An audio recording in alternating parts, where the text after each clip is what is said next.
en este tiempo vamos a seguir avanzando en la visión de la iglesia, y la visión de la iglesia es tener buenas familias. Y sobre esto venimos hablando bastante, cómo tener buenas familias para vivir esta nueva vida en Cristo que tenemos. Si alguno está en Cristo, es una nueva naturaleza y vivimos una nueva vida en Cristo. Y entonces venimos avanzando en algunos principios que Dios ha establecido para que nos pueda ir bien. ¿Y por qué decimos familia y no decimos iglesia y no decimos sociedad? Es que en la familia estamos diciendo todo. Dijimos que no hay una mejor iglesia que las familias que la componen, sabemos decir. Y no hay mejor sociedad que las familias y las iglesias que la componen. Entonces, por eso el Señor nos está en este tiempo mostrando algunos principios muy importantes para cumplir en nuestra íntima familia, allí con nuestros hijos y con nuestra esposa, los hijos con los padres, los esposos con la esposa con el esposo, para que así nos vaya bien. Si no obedecemos algunos principios, es muy difícil que nos vaya bien. Hablamos de los padres para los hijos hace poco, hablamos la última vez que hablamos de este tema, hablamos de la necesidad de perdonar. Y perdonar como Cristo perdonó, sin preguntar a quién ni por cuántas ofensas. Es difícil, muchas veces más difícil ahí en la familia, ahí en lo íntimo, cuando nos conocemos tanto y cuando decimos, podría no haberme hecho esta. Podría haberme ayudado un poco en vez de hacerme la vida tan difícil. Sin embargo, el Señor moldea nuestro carácter haciendo que vayamos aprendiendo a perdonar cuando creemos que el otro no se lo merece. Hoy día vamos a ver, más o menos, vamos por esta misma dirección, pero vamos a ver el pedir perdón. Hay un principio que es perdonar y decimos, ¿cómo puedo perdonar a tal persona con todo lo que me hizo? Pero ajustándonos a los principios de Dios y obedeciendo, se puede. Ahora hay una cosa que es más difícil, es pedir perdón.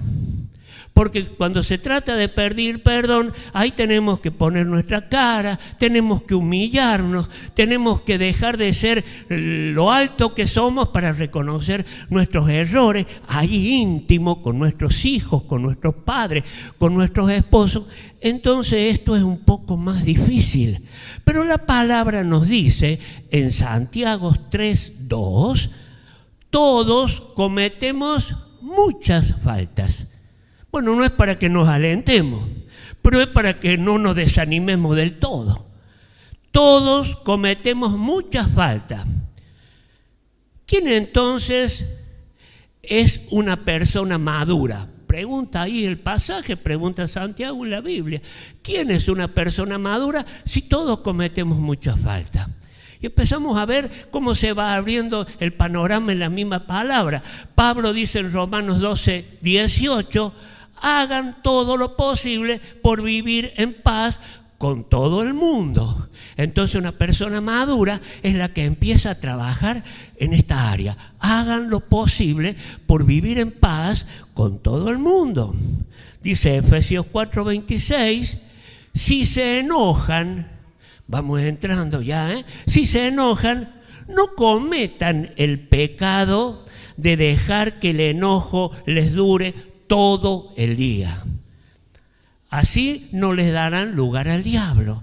Ahí va, la persona madura es la que probablemente se enoje, pero cuando va terminando el día, trata de que con el día se le solucionen todos los problemas alrededor, porque si no el diablo, mientras dormimos, él no duerme.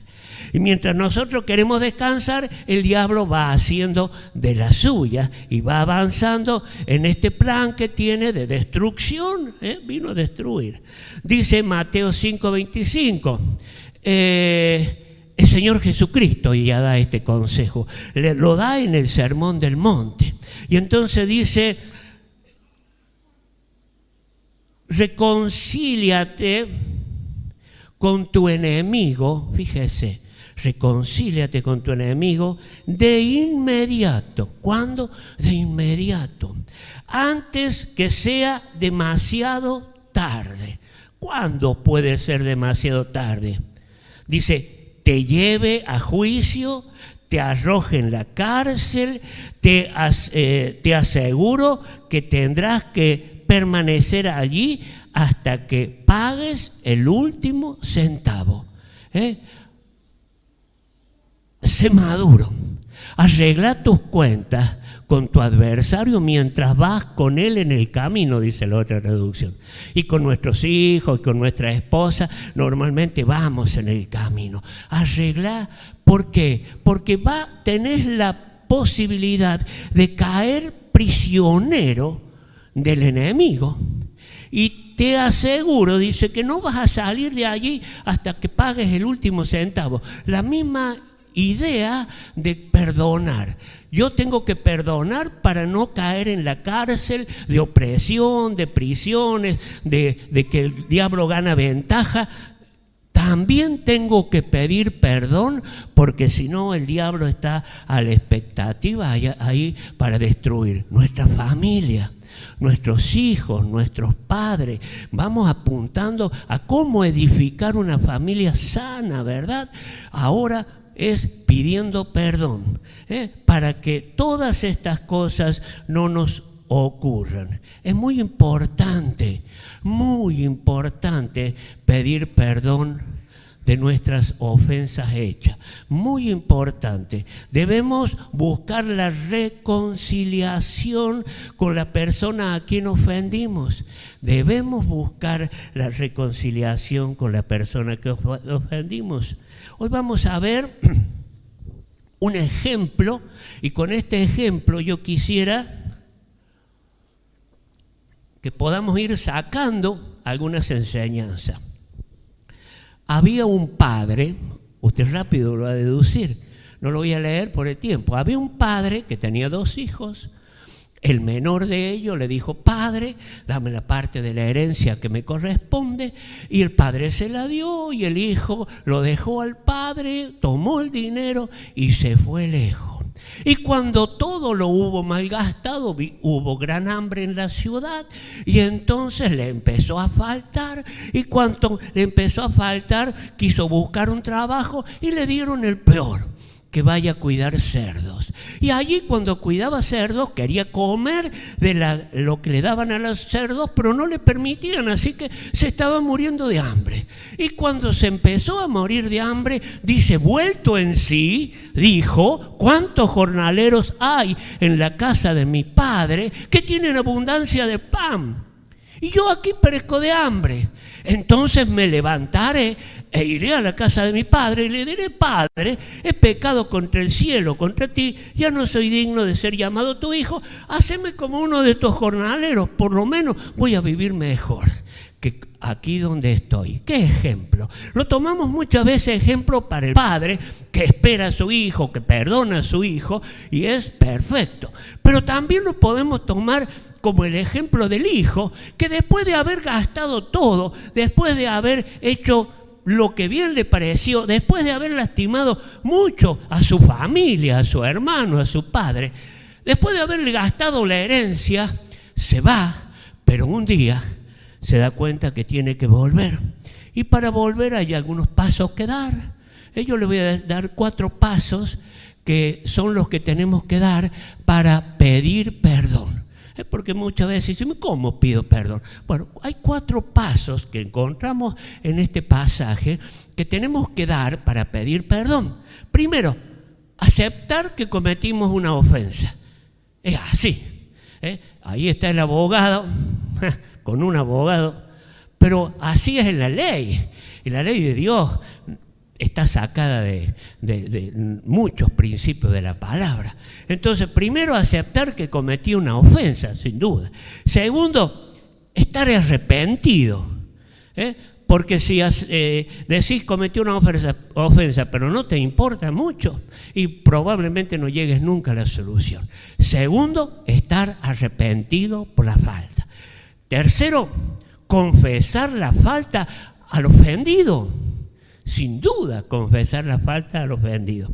Y un punto más que es hacer restitución. A veces hay que pagar un poco por todo el daño hecho. Vamos al primer punto. Aceptar que cometimos una ofensa. Ahí está el esposo, ha tratado mal a la esposa. Ahí está la esposa, ha tratado mal al esposo. Ahí están los hijos, han ofendido al padre. Ahí está el padre, lo ha tratado mal a su hijo, le ha dicho un montón de cosas que lo ha ofendido y lo ha atado. Y un día le pasa como a este hijo que se fue lejos. Dice el versículo 17, y volviendo en sí, dijo: ¿cuántos jornaleros en casa de mi padre tienen abundancia de pan y yo aquí perezco de hambre? Aquí está, volviendo en sí. El primer paso para empezar a retroceder, volviendo en sí. Es importante reconocer que hemos cometido una falta. Importante volver en sí. Ahora, como conocemos nosotros los principios de la palabra, es imposible o muy difícil volver en sí y ser convencido si no es la obra del Espíritu Santo. Cuando vamos a la presencia de Dios, aquí en este lugar, o cuando vamos todos los días a la presencia de Dios, nos ocurre que el Espíritu Santo empieza a traer convicción. Dice esto el Señor Jesucristo acerca del Espíritu Santo. Él los va a convencer de pecado, de justicia y de juicio. Así que no hagamos el oído sordo cuando el Espíritu Santo en nuestro silencio, cuando estamos orando, leyendo la palabra, nos empieza a traer recuerdo de cosas. Porque estas cosas son para sanidad. Estas cosas que empiezan a ocurrirnos es para sanar nuestras almas. Tu sangre me transformó, pero ahora nosotros tenemos que trabajar con nuestro hombre interior. Es casi imprescindible que tengamos comunión con Dios y allí en la presencia de Dios el Espíritu Santo comienza a hablarnos y a mostrarnos. Él nos convence de estas cosas. Segundo, estar arrepentido, dijimos. Pues si no estamos arrepentidos, nunca vamos a ir a la persona a pedirle perdón. Dice la historia de este muchacho que dejó a su padre, que gastó el dinero. Dice: me levantaré e iré a mi padre y le diré: Padre, fíjese, he pecado contra el cielo y contra ti. Todo pecado, toda ofensa que hacemos permanentemente a quien sea, toda desobediencia es un pecado con Dios y después con otros. Pero al primero que ofendemos es a Dios, y esto tengámoslo en cuenta. Pues el arrepentimiento va hacia Dios y la confesión del pecado a la persona va hacia la persona, pero no podríamos ir a pedir perdón si primero no hemos sido perdonados por Dios, y no podemos ser perdonados por Dios si no nos arrepentimos. Este es el principio de Dios. David dijo en el Salmo 32:5, dije: confesaré mi transgresión a Jehová. La tenía clara, había pecado. Había ofendido a la sociedad, había matado a un hombre, había hecho un pecado gravísimo, pero él reconoce que ha pecado contra Dios. Confesaré mi transgresión a Dios. Después haría los pasos siguientes. Dice Proverbios 28:13, el que encubre su pecado no prosperará, mas el que los confiesa y se aparta alcanzará misericordia.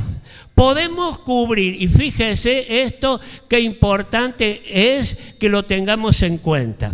Cuando usted ofende a alguien, cuando usted trató mal a alguien, y ahí en el vínculo cercano de la familia, no es cuestión después de salir con una buena palabra o con un gesto amable, porque esto no soluciona nada. Cuando se ofendió y se hizo una herida, cuando se trató mal o despreocupadamente a alguien, se produjo una herida en la otra persona que no lo soluciona una buena cena, un abrazo, un beso y que quede ahí escondido. Porque eso escondido en algún momento va a salir a la luz. Entonces dice, el que encubre su pecado, si usted dice, bueno, ya está, es tan íntima la relación que tengo con mi familia, que como padre puedo decirle lo que me parezca a mi hijo, porque finalmente es mi hijo. Y como hijo puedo deshonrar a mi padre, total, es mi padre, me va a perdonar en algún momento. Y los esposos de la misma manera. Pero resulta que no podemos dejar eso cubierto, porque se arruina y porque mañana sale a la luz. Mañana sale. Entonces dice Proverbios allí, Salomón dice, el que encubre su pecado no prosperará, más el que lo confiesa a Dios y a la persona y se aparta, alcanzará misericordia. El arrepentimiento tiene que ver primero con la relación con Dios. Sentir un repudio a la falta, no adornarla. Y bueno, se me escapó. Y bueno, es mi carácter. No hay que adornar la falta. Cuando Dios dice pecado, es pecado. Entonces, sentir un repudio a la falta y buscar a Dios inmediatamente. El arrepentimiento produce profundo dolor. Si te arrepentís, te va a poner triste por lo que hiciste. Esto es para la medida, ¿no? Si no te pones triste por haberle dicho una barbaridad a algún cercano o lejano, probablemente no haya arrepentimiento, porque estás ahí excusando tu actitud. Pero el verdadero arrepentimiento produce un verdadero dolor y un cambio de manera de pensar y de conducta. ¿Sí? Empezás a pensar como Dios piensa, empezás a pensar del pecado como Dios dice y por lo tanto cambias tu actitud. Dice Hechos de los Apóstoles 13:19, así que arrepentíos y convertíos, fíjese, para que sean borrados vuestros pecados, para que vengan de la presencia del Señor tiempo de refrigerio. Quiere decir que el no pedir perdón, como el no perdonar, hace, como decía David, mientras callé se envejecieron mis huesos en mi gemir todo el día. Dolores físicos, enfermedades físicas, problemas mentales, depresión, angustia. Mientras callé se envejecieron mis huesos, dice David, por lo tanto confesaré. Fíjese lo que dice aquí los Hechos. Así que arrepentidos, si nosotros lo usamos muy bien para decirle a una persona que tiene que ser salva, tremendo, acertadísimo, pero también es el diario vivir. Cuando somos salvos y cada día, en la vida diaria, arrepentidos y convertidos. ¿Sabe qué quiere decir conversión? No. Voy para allá y tengo mi forma de ser y mi carácter y mi actitud y me arrepiento. Bueno, si te arrepentiste, anda para el otro lado. Eso es arrepentirse. Es dar la media vuelta. Convertirse. Eso es convertirse. Dar la media vuelta y no hacerlo más. Ofendía, permanentemente decías palabra ofensiva que no va para un buen cristiano, permanentemente agredía y entonces un día el Espíritu Santo trajo convicción, me arrepentí, me dolió en el corazón y entonces le dije, Dios perdóname, y Dios dice, está bien, pero ahora convertite. ¿Qué tengo que entrar Cristo a mí? No, convertite, deja de hacer lo que estabas haciendo y hace nuevas cosas, bien las cosas. ¿Para qué? Para que sean borrados vuestros pecados. Porque cada ofensa, dijimos, es un pecado. Cada palabra mal dicha es un pecado. Entonces, para que sean borrados ante la presencia de Dios nuestros pecados, y para que nuestros pecados no nos alcancen y no tengan, nos arruinen la vida mía ni la de otra, tengo que convertirme, arrepentirme, dice, para que vengan de la presencia del Señor. A veces queremos que nos vaya bien y hacemos un montón de cosas para que nos vaya bien. Y decimos, de todas maneras, no me va bien. Sigo sin paz, no puedo prosperar, no me va como quisiera. ¿Sabe por qué? Dice, para que vengan de la presencia del Señor tiempos de refrigerio. La única manera que vengan tiempos de refrigerio es de parte de Dios cuando nosotros hacemos las cosas como Dios nos mandó. Vamos al tercero. Confesar la falta de la ofensa. Esto es para con el otro. Ya arreglé con Dios, ahora tengo que ir a buscar a mi hermano. ¿Qué hizo el hijo pródigo, este muchacho? Y levantándose, y sí, se tuvo que poner en marcha a la casa del padre.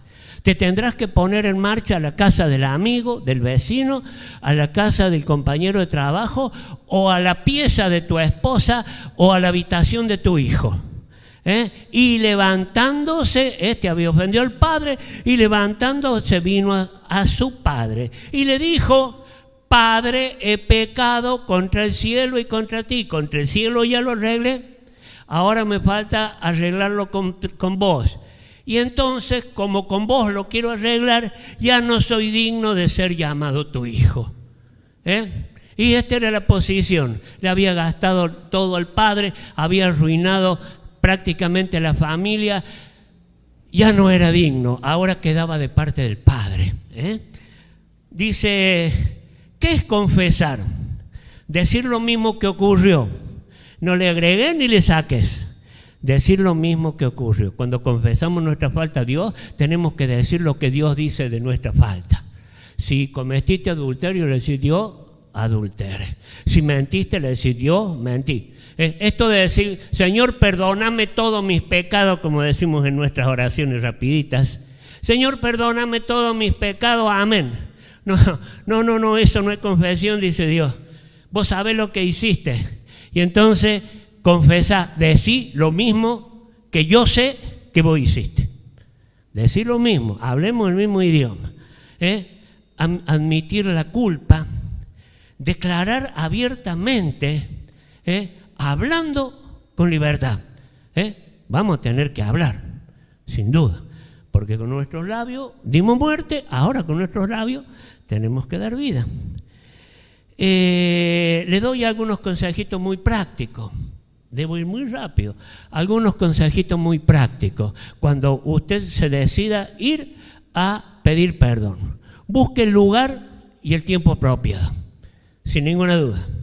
No es en el colectivo, no es ahí en una fiesta, y será en soledad, ahí cara a cara. Diga cara a cara, y el momento apropiado. Piense bien en las palabras que usará. Sin embargo, tendrá que usar, estuve equivocado, perdóname. Esto estuvo mal hecho, perdóname. Sea específico. No, bueno, vos sabés lo que yo hice, perdóname. No sirve. Estuve equivocado, perdóname.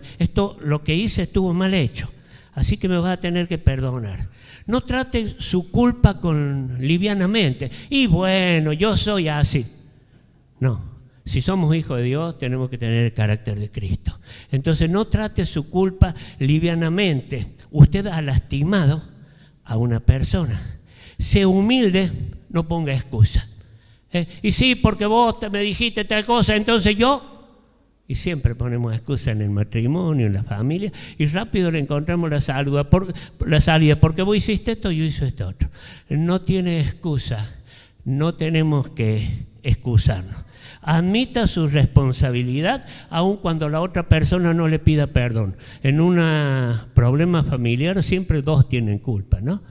pero admita su responsabilidad. Probablemente la otra persona se sienta tan confrontada que luego le pedirá perdón. Pero usted admita su responsabilidad. No mande un mensajito de texto. Tal vez está trabajando usted y su esposa quedó en casa o su hijo y entonces le manda un mensajito de texto: perdóname, hijo, por lo que hice, y después le agarra el celular el amigo y ahí está, y quedó escrachadísimo. Entonces, no, si es posible, no mande un mensajito de texto. Ponga su cara, así como cuando ofendió puso la cara. Ponga la cara y pida perdón. Queda poco. Si es necesario, dijimos, haga restitución. Si es necesario, haga restitución. Dice Lucas 15:18, este muchachito: y no soy digno de ser llamado tu hijo. ¿Cómo le dijo? Hazme como uno de tus jornaleros. Yo voy a pagar la deuda, porque te quité la herencia, porque la gasté. Ahora vengo dispuesto a hacer restitución. Padre, me perdonaste, pero ahora yo estoy dispuesto a pagar como si fuera un esclavo, como si fuera uno de tus siervos, todo lo que te robé o me gasté. Si la otra persona quedó lastimada, tendrá que sanar sus heridas. Si la otra persona quedó perjudicada económicamente, y tendrá que restituir. No es cuestión de decir, bueno, perdóname, y la deuda. Y lo que el otro trabajó para darte el dinero que le malgastaste. Entonces tendrás que trabajar para lo que te dieron. Y si hablaste mal de tu esposa o de tu esposo o de tu hijo delante de personas y no fue verdad, y tendrás que ir a la persona que le hablaste mal de tu esposo, de tu esposa, de tu hijo, y decirle: acá estoy arrepentido, perdóname, borra lo que te dije porque no era cierto.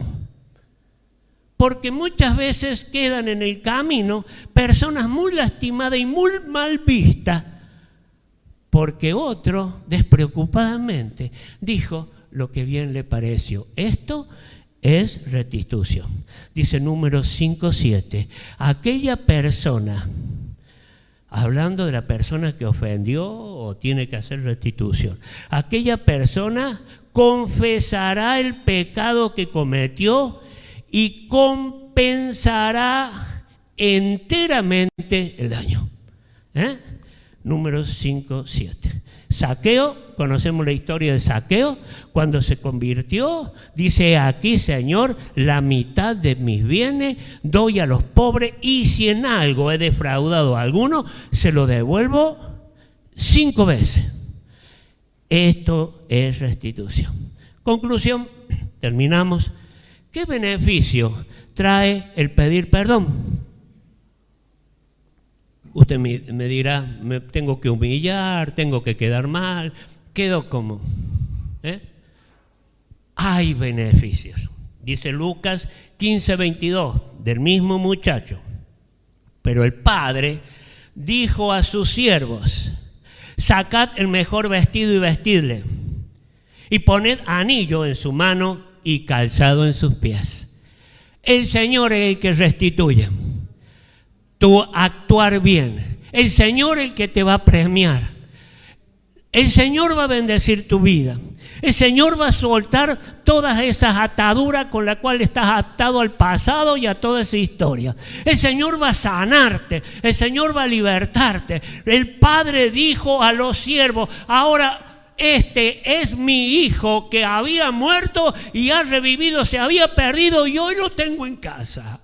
Así que vayan, y más vale que ninguno lo juzgue, porque ha hecho lo que debía hacer, porque vino, porque confesó su ofensa ante Dios, porque vino y se presentó ante mí, porque hemos arreglado las cuentas, porque quiso restituir, pero yo no le voy a permitir porque soy tu padre. Pero ahora pongan vestido nuevo, ahora pongan anillo en su mano y ahora pongan calzado en sus pies.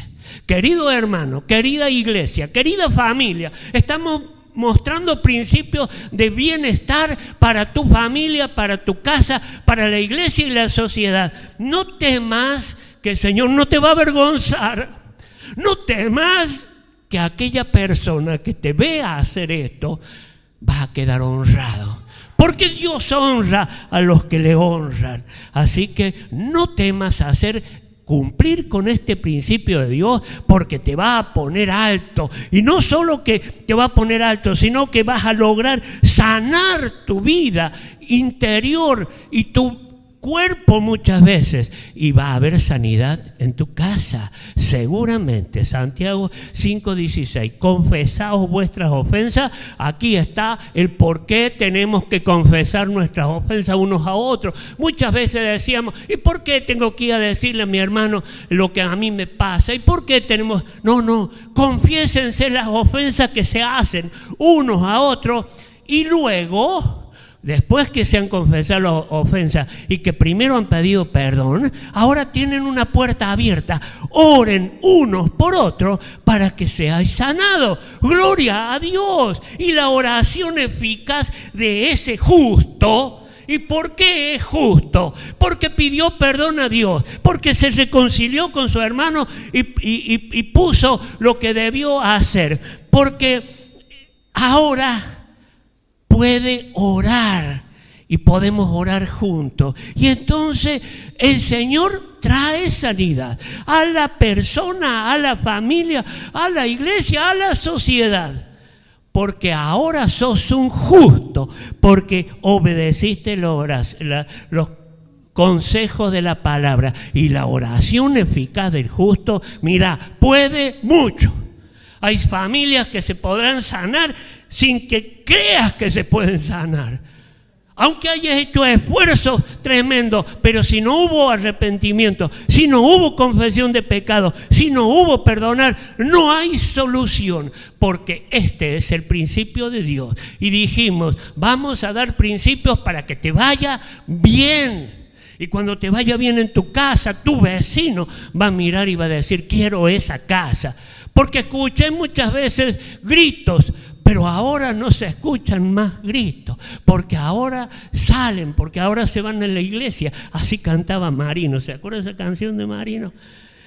¿Qué más va a haber? Va a haber alegría en mi casa. Hace tanto que no la vivo. ¿Puede haber alegría en mi casa? Sí, querido, puede haber alegría en tu casa. Dice el Padre, traer el becerro gordo y matarlo y comamos y hagamos fiesta. No es el Padre con su Hijo, es toda la casa, con siervos incluidos. Maten el becerro gordo, hagamos fiesta, porque mi hijo muerto era y ha revivido. ¿Sabe una cosa? Va a haber fiesta en su casa. Va a haber sanidad, unidad, libertad, porque el Señor lo promete. No es porque, wow, y la pensamos bien y ojalá ocurra. No, porque el Señor dice que si dos se unen son una sola carne, y nadie, ni vos, ni el vecino, ni nadie, ni el diablo puede separar lo que Dios unió. Entonces va a haber fiesta. Apostá a esto. Puede haber fiesta en tu casa. Puede hacer el Señor nueva todas las cosas. Y más, gozo en los cielos. Aleluya. Os digo que así habrá más gozo en el cielo por un pecador que se arrepiente que por 99 justos que no necesitan de arrepentimiento. El Señor está esperando tu confesión. El Señor está esperando tu pedir perdón. El Señor está esperando que perdones, porque no solo hay restauración en tu casa, sino hay gozo en los cielos. Aleluya. A poner en práctica al trabajo que da resultado.